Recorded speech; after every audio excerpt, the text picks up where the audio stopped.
was a constant not being able to go anywhere, do anything. So all the friends that we'd gathered over the years all rallied round, all came and did all sorts of things to help us. We had security gates put on the garden because then he was safe in the garden. He would just bolt, he would just go, and he would do it with good spirit. It wasn't done in anger, but he was to be watched the whole time. And that, coupled with looking after his medical needs, did eventually become a difficult time for me.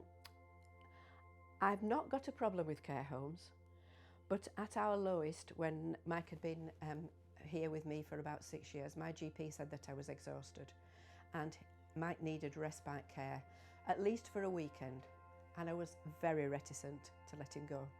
He did go into a care home for a weekend, and just to say, it was a disaster.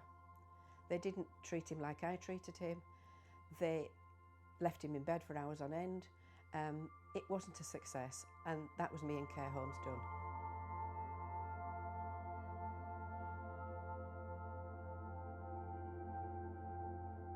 As the dementia progressed, there were some days when it was quite hard to cope.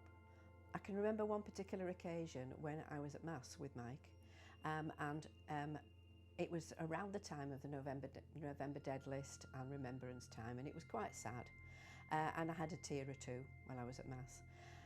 The parish priest at the time was also very gentle, and I didn't realise that he'd taken any notice of me actually, but that evening he emailed me and he said, "Is there anything that the SVP can do to help?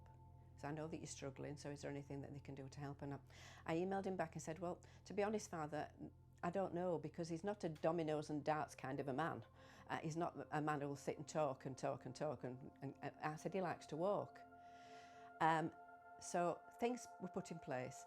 And around that time as well, Mike had become a Catenian. In fact, he became a Catenian and then became the president of the Catenians very, very quickly, because we knew that he wouldn't be able to do it as time went on. So he joined the Catenians in 2010 and he was the president of Catenians in 2012. So it was very rapid, but he had lots and lots of support. Anyway, the thing that the priest had set up was, first of all, with the SVP. So they used to come on a Tuesday morning at 10 o'clock, two gentlemen, and they used to take him out for a walk. And then on a Thursday morning, the Catenians said, we could do that, we'll take him out for a walk. And lovingly, both types of people got to be friends. And on a Tuesday morning at 10 o'clock at this house, any number of people would turn up, 4 or 5, would turn up, they'd come and collect Mike, and he'd give me 2 hours, 3 hours of break. He loved it because he loved the fact that he was with blokes. Because one of the things that men suffer from with dementia is that they're surrounded by women. They're surrounded by nurses who are nearly always women. They're surrounded by doctors who are often women. And he had got no male banter in his life at all, and he absolutely loved it. I've got photographs of him going down on a walk with them and coming back a different person. 2 hours, that's all it took of somebody's time. But those gentlemen, and they were all gentlemen, they took him out for 3.5 years every Tuesday. Rain, hail, snow, whether he wanted to go or he didn't want to go, he was going. And it was really, really wonderful, because the transformation in him and me was quite profound. We also did lots and lots of activities. There is a lot out there for dementia, if you search it. We went to a singing group together. He went to a daycare centre where he would go at 10 o'clock and play snooker and bowls and things and come back at 4 o'clock in the afternoon. Anything that would give the carer a break, and anything that would give the dementia person a change of atmosphere. Because if you think about it, you're stuck in a house all the time, it's going to get worse. But if you've got other people and the communities around you are given an opportunity to respond, they will do so, and they will also do so with joy.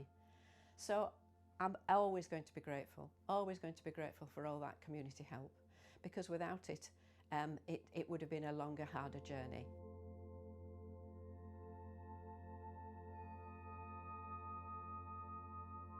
As time went on and it got so as we needed specialist care, I got carers in 3 times a day. Our bedroom, which is on the same floor as this room, had to be changed into a hospital ward. I had to go upstairs to sleep. The carers came and he was hoisted from that bedroom into this lounge so he could sit here. Now, in and amongst all this, as if this isn't enough going on, along comes COVID. You can't have people in your house. My daughter could only come to the front door. It was very, very, very tricky. So lonely times, very lonely times.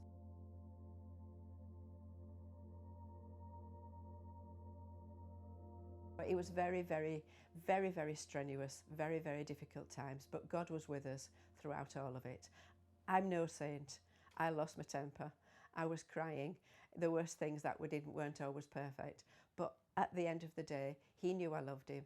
I knew I loved him, and we got there.